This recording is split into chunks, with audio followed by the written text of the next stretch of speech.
নমস্কার দর্শক, সংবাদ আবির্ভাবের গুরুত্বপূর্ণ সংবাদে আপনাদের সকলকে স্বাগত। আজকে নবান্নতে একটি উল্লেখযোগ্য কথা বলেছেন মাননীয় মুখ্যমন্ত্রী মমতা ব্যানার্জি। মমতা ব্যানার্জি এমন একজন মুখ্যমন্ত্রী, তিনি তার রাজ্যে কি হয় সেটাই তিনি জানেন না, অথচ দেখুন বাংলার মানুষ তাকে কিন্তু দুহাত ভরে আশীর্বাদ করছেন। প্রতিবার তিনি কিন্তু ভালোভাবে ভোটে জিতে একদম খুব সুন্দরভাবে তিনি রাজ্যে পরিচালনা করার জন্য বসে পড়ছেন। লোকসভা নির্বাচনে বহু মানুষ চিন্তা ভাবনা করেছিলেন যে তাদের সিট কমবে, সিট তো কমলো না, সেখানে 22 থেকে 29-এ চলে গেল। উল্টে যারা বিরোধিতা করছিলেন, যারা সব সময় বিরোধী করেন, তারা বিজেপি 18 থেকে 12, অথচ তৃণমূল কংগ্রেস 22 থেকে 29 বিধানসভায় জিতেছেন। আবার সামনে বিধানসভা আসছে। বিজেপির যে সংগঠন বা সিপিআইএম এর যে সংগঠন বা কংগ্রেসের যে সংগঠন, এই রাজ্যে এখনো পর্যন্ত যেটা আমরা দেখতে পাচ্ছি, তাতে করে তৃণমূলকে সরাবার মতন শক্তি এখনো পর্যন্ত হয়নি। এটা কিন্তু একদম পরিষ্কার। আপনারা দর্শক যারা বিজেপি সমর্থক বা সিপিআইএম সমর্থক বা কংগ্রেস সমর্থক, যারই সমর্থক হোক না কেন, একটা জিনিস পরিষ্কার যে তৃণমূল কংগ্রেসকে সরিয়ে দেওয়ার মতন শক্তি এই মুহূর্তে কিন্তু এখনো কোনো দলের নেই। বিজেপি বিরোধী দল হতে পারে, কিন্তু বিজেপির মধ্যেও কিন্তু সেই ক্ষমতা এখনো পর্যন্ত তৈরি হয়নি। যদিও বা ক্ষমতা ছিল, কিন্তু সেই ক্ষমতাকে অপব্যবহার করা হয়েছে কেন্দ্রীয় নেতা নেত্রীদের দ্বারায়। তারা এখন দোষারোপ করছেন বাংলার নেতা নেত্রীরা এই পরামর্শ দিয়েছেন, বাংলার নেতা নেত্রীরা ওটা বলেছেন, সেটা করেছেন, এই করেছেন। কিন্তু নিয়ম কি বিজেপির নিয়ম হচ্ছে রাজ্যের নেতৃত্ব তারা তাদের রিপোর্ট পাঠাবে, সেই রিপোর্টকে বিশ্লেষণ করবেন কেন্দ্রীয় নেতৃত্ব এবং সেই কেন্দ্রীয় নেতৃত্ব সিদ্ধান্ত নেবেন। তাহলে এখন হেরে গিয়ে উল্টো কথা কেন বলা হচ্ছে? বারবার বলতে শোনা যাচ্ছে, বিভিন্ন আরএসএস এর লোককে বলতে শোনা যাচ্ছে, বিজেপির উচ্চপদস্থ যারা কর্মকর্তা তারা বলছেন যে রাজ্যের কিছু গদ্দার, রাজ্যের কিছু নেতা, তৃণমূল থেকে আসা নেতা নেত্রীরা এসব ডুবিয়েছে। এসব ফেক কথাবার্তার কোনো মানে হয় না।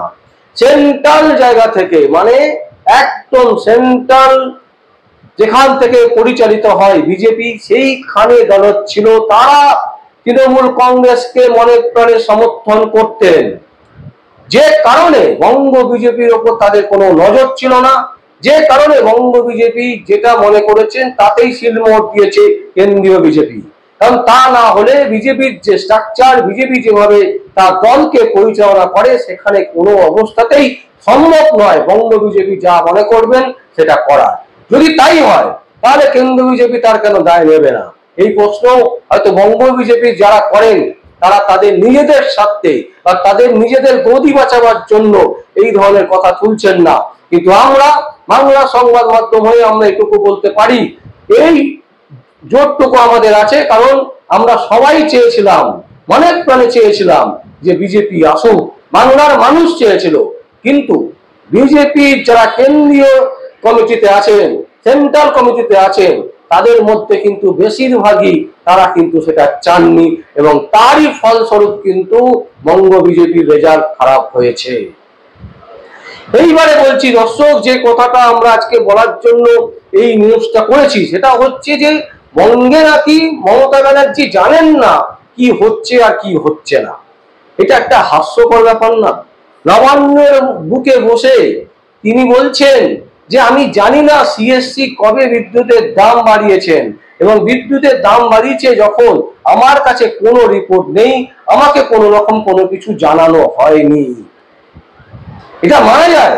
তিনি যদি সরস্বতীর পায়ে বা লক্ষ্মী দেবীর পায়ে হাত রেখে, বা তিনি অবশ্য অন্য কোনো ধর্মকে বিশ্বাস করেন, সেই যে ধর্মকে তিনি বিশ্বাস করেন, সেই ধর্মের উপর, সেই ধর্মের বই বা সেই ধর্মের দেবতার কাছে যদি হাত রেখেও যদি প্রতিজ্ঞা করেন, বলেন যে আমি সত্যি বলছি, তাহলেও বাংলার মানুষ মানবেন না। কারণ এই 2011 সাল থেকে 2024-এর মধ্যে যে মূল্য বৃদ্ধি হয়েছে সিএসসি, তা অকল্পনীয়। উনি গ্যাস বৃদ্ধি হওয়ার জন্য, গ্যাসের দাম বাড়ার জন্য অনেক কথা বলছেন, কিন্তু রাস্তায় সেভাবে দেখা যাচ্ছে না। বাসের মূল্য বৃদ্ধি হয়ে যাচ্ছে। টিকিটের দাম ছিল আগে ন্যূনতম ভাড়া 7 টাকা, সেখানে এখন ন্যূনতম ভাড়া হয়ে গেছে 10 টাকা।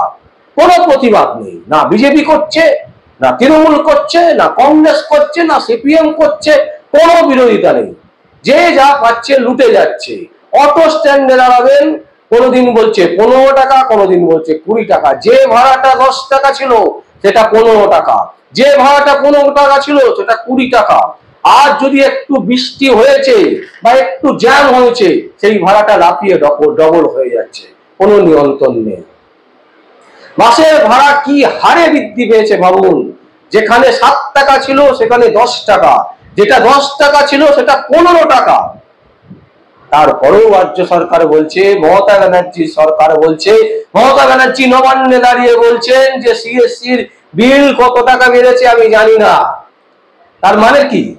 বাংলার মানুষ পচে মরছে, বাংলার মানুষের অবস্থা এখন সংকটজনক, তাও তিনি জানেন না যে কোনো একটি প্রাইভেট কোম্পানি তার নিজের ইচ্ছে মতন মূল্য বৃদ্ধি করে পশ্চিমবঙ্গ থেকে কোটি কোটি টাকা লুট হচ্ছে, তিনি নাকি জানেন না।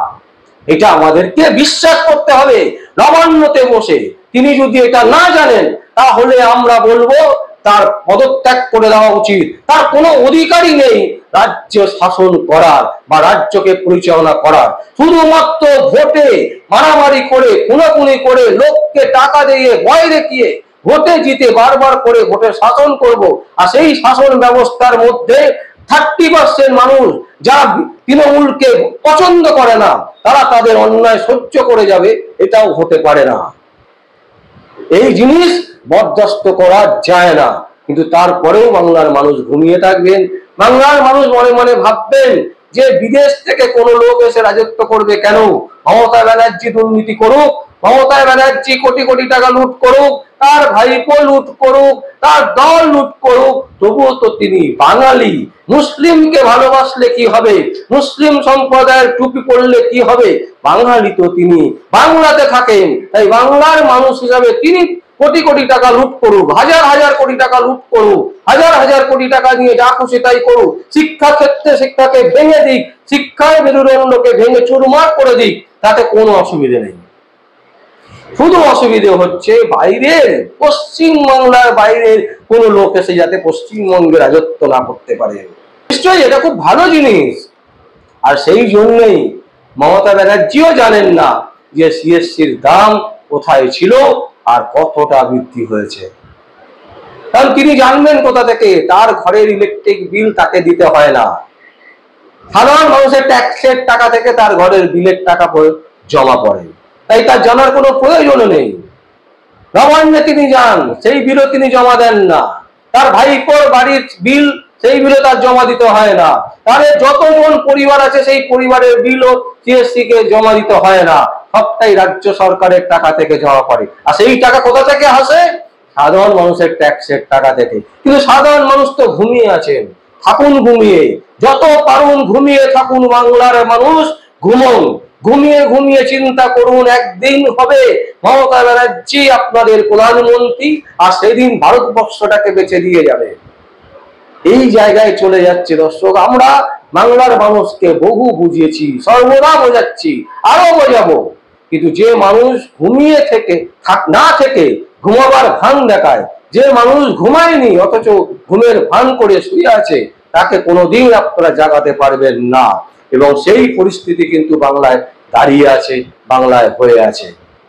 দর্শক, আমরা আপনাদের কাছে শুধু এইটুকুই বলবো, সিএসসির মূল্য বৃদ্ধি কতটা কি হয়েছে, পারলে সবাই একটা করে চিঠিতে অন্তত লিখে এই 11 বছরে কত টাকা 11 বছর আগে ছিল আর কত টাকা মূল্য বৃদ্ধি হয়েছে তার একটা তালিকা তৈরি করে দয়া করে যদি মুখ্যমন্ত্রীর বাড়িতে পৌঁছে দেন, তাহলে মনে হয় মুখ্যমন্ত্রী জানতে পারবেন যে আসলে কত টাকা বৃদ্ধি হয়েছে। এবং তাতে আপনাদেরও শান্তি হবে যে আপনারা অন্তত চিঠি দিয়ে জানিয়েছেন তো যে মুখ্যমন্ত্রীকে সিএসসির দাম বেড়েছে, বহু টাকা বেড়েছে। দর্শক, আমাদের আর কিছু বলার নেই। আমরা আপনাদের কাছে শুধু সত্যটা, যেটা সত্যি, সেটা আমরা আপনাদের সামনে তুলে ধরবো। বিচার করার দায়িত্ব আপনাদের, মেনে নেওয়ার দায়িত্ব আপনাদের, রায় দেওয়ার দায়িত্ব আপনাদের। তাই আপনারা যেটা মনে করবেন সেটাই করবেন, সেটাই হবে সব থেকে বড় রায়। আর আপনাদের যদি কোনো কমেন্ট থাকে অবশ্যই আপনারা কমেন্ট বক্সে কমেন্ট করবেন। আর দেখতে থাকুন পরবর্তী সংবাদ আবির্ভাবে। আমার নাম বিশ্বজিৎ পাল, সংবাদ আবির্ভাবের জন্য।